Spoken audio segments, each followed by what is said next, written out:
E aí, tudo certo? Hoje a gente vai desvendar um dos conceitos mais poderosos da programação em C, a alocação dinâmica de memória. Bora entender como os programas conseguem se adaptar e crescer em tempo real.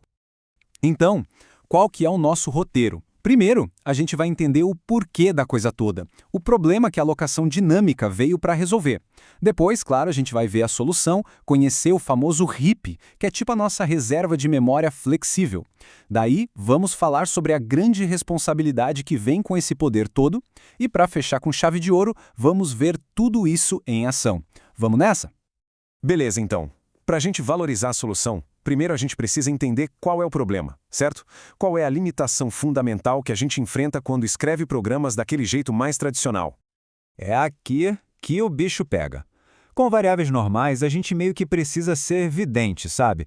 Temos que dizer para o computador, tintim por tintim, quanta memória nosso programa vai precisar, e isso antes mesmo dele começar a rodar, lá no momento da compilação. Mas e se a gente simplesmente não sabe? Essa rigidez é um problemão. Pensa só num editor de texto. Como ele vai saber o tamanho do arquivo que alguém vai abrir? Ou num jogo? Como saber quantos inimigos vão aparecer na tela? A alocação de memória em tempo de compilação simplesmente não dá conta desses cenários que mudam o tempo todo. Então, como é que a gente sai dessa camisa de força? A resposta está numa abordagem bem mais flexível, bem mais inteligente de usar a memória. E é aqui que a mágica acontece, a alocação dinâmica de memória. Em vez de pedir tudo de uma vez lá no começo, os programas podem pedir fatias de memória para o sistema operacional só quando precisam, enquanto estão rodando. É tipo ir num restaurante à la carte, em vez de pegar um menu fixo. Pede o que precisa, quando precisa. Certo, mas de onde vem essa memória extra? E como é que a gente pega um pedacinho dela? Para responder isso, a gente precisa conhecer um lugar bem especial na memória do computador, o RIP. Imagina que a memória do programa é dividida em duas grandes áreas. De um lado, tem a pilha, o stack. Lá é tudo super organizado, tipo uma pilha de pratos. É automático. Uma função é chamada, um prato novo vai para o topo. A função termina, o prato sai. Beleza. Do outro lado, tem o RIP. Ah, o RIP. É mais como uma grande caixa de ferramentas.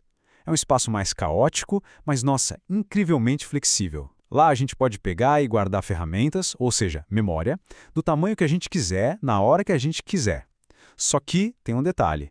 No RIP, quem arruma a bagunça somos nós, quem programa. E o mais curioso é que a pilha e o RIP não são dois mundos totalmente separados. Pensa que eles moram na mesma rua, em casas opostas, e vão crescendo uma em direção à outra. A pilha cresce para baixo, o RIP cresce para cima. Se um dia eles se encontrarem no meio do caminho, aí já era, acabou a memória para o programa. É uma verdadeira disputa por espaço. Então, como é que a gente pega um pedaço do RIP? São 3 passinhos, simples, mas olha, cruciais. Primeiro, a gente solicita usando uma função chamada malloc e diz para ela exatamente quantos bytes a gente quer.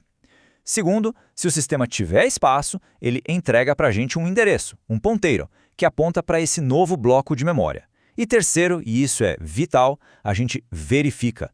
Confere se o ponteiro que a gente recebeu não é nulo. Se for nulo, quer dizer que não tinha memória disponível e tentar usar isso aí é receita para fazer o programa quebrar na hora. Mas sabe como é, né? Com grandes poderes, vem grandes responsabilidades. Gerenciar a memória do RIP na mão é muito poderoso, mas também pode ser perigoso se a gente não tomar cuidado. Vamos falar um pouco sobre os perigos do esquecimento. Lembra da pilha que se limpa sozinha? Então, o RIP não tem essa mordomia. Ele é tipo um quarto que precisa ser arrumado. Se a gente pega um objeto, ou seja, aloca a memória, é nossa responsabilidade guardar de volta, liberar essa memória quando não precisar mais. Se a gente não fizer isso, o sistema fica sem saber que pode usar aquele espaço para outra coisa. E esse esquecimento tem um nome bem chato: vazamento de memória, ou memory leak. É quando o programa vai pegando pedacinhos de memória do RIP, mas esquece de devolver. Com o tempo, esses vazamentos vão se acumulando e o programa começa a comer mais e mais memória do sistema, deixando tudo lento, podendo até travar o computador. E isso não é só teoria, não. Quem nunca percebeu um navegador de internet começando a se arrastar depois de horas de uso com um monte de abas abertas? Muitas vezes a culpa é de pequenos vazamentos de memória, que somados viram uma bola de neve. O navegador alocou memória para mostrar uma página, mas esqueceu de avisar o sistema que não precisava mais dela quando a aba foi fechada. Felizmente, arrumar a bagunça é fácil. Para cada malloc que a gente faz, tem um par perfeito, a função free. Quando a gente chama free e passa o ponteiro da memória que a gente alocou, é como dizer para o sistema, ei, pode pegar de volta, já terminei de usar aqui. É a nossa vassourinha mágica para manter tudo limpo. Para não dar problema, existem 3 regrinhas de ouro que, sério, não podem ser quebradas. Primeiro, para cada malloc tem que ter um free. É um casamento. Se um existe, o outro tem que existir também, senão dá vazamento. Segunda, só use free na memória que veio de um malloc. Não tente devolver o que não foi pego do heap, como uma variável da pilha. E terceira, nunca, jamais, libere o mesmo bloco de memória 2 vezes. Isso é o double free e pode corromper o heap inteiro, causando erros bizarros e até falhas de segurança. Ok? Chega de teoria. Vamos ver como isso tudo funciona na prática. A gente vai seguir um pedacinho de código passo a passo e visualizar o que acontece tanto na pilha quanto no heap. Primeira linha, int m. Isso é o básico do básico. Declaramos uma variável inteira. Como é uma variável local, o sistema, na hora, cria uma caixinha para ela lá na pilha e dá um nome de m. Simples assim. Agora sim, a parte legal. Int b igual a malloc sizeOfInt. Vamos com calma aqui. Malloc sizeOfInt pede para o sistema um pedaço de memória lá no heap do tamanho de um inteiro. O heap então reserva uma caixinha sem nome para a gente. O malloc devolve o endereço dessa caixinha. E a gente guarda esse endereço numa nova variável na pilha, que é o ponteiro b. Então o b não guarda um número, ele guarda um endereço que aponta para a nossa caixa lá no heap.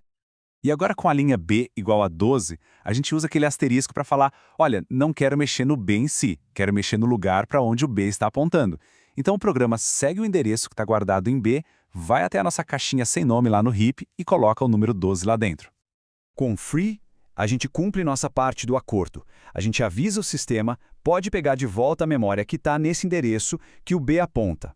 A caixa no heap é marcada como livre. Mas atenção, a variável b na pilha ainda existe. Só que o endereço que ela guarda agora é inválido. Aponta para um lugar que não é mais nosso. É o que a gente chama de ponteiro pendurado. E aqui é que o perigo acontece. E se por um descuido, depois de ter liberado a memória, o nosso código tentasse usar aquele ponteiro que ficou pendurado, tipo tentar colocar o número 11 lá, como se nada tivesse acontecido? O resultado? Falha de segmentação, o famoso Segmentation Fault. É o sistema operacional dando um chega pra lá no nosso programa, falando, opa, aí não pode mexer. O programa tentou acessar uma memória que não pertence mais a ele e a única coisa segura a se fazer é encerrar o programa na hora. É um crash. Então é isso. A alocação dinâmica de memória é uma ferramenta, nossa, poderosíssima. Ela dá flexibilidade para criar programas muito mais inteligentes, mais adaptáveis. Dominar essa técnica significa entender e respeitar suas regras, equilibrando o poder de alocar na mão com a responsabilidade de liberar depois. A questão que fica é, como essa ferramenta pode ser usada para construir softwares ainda melhores?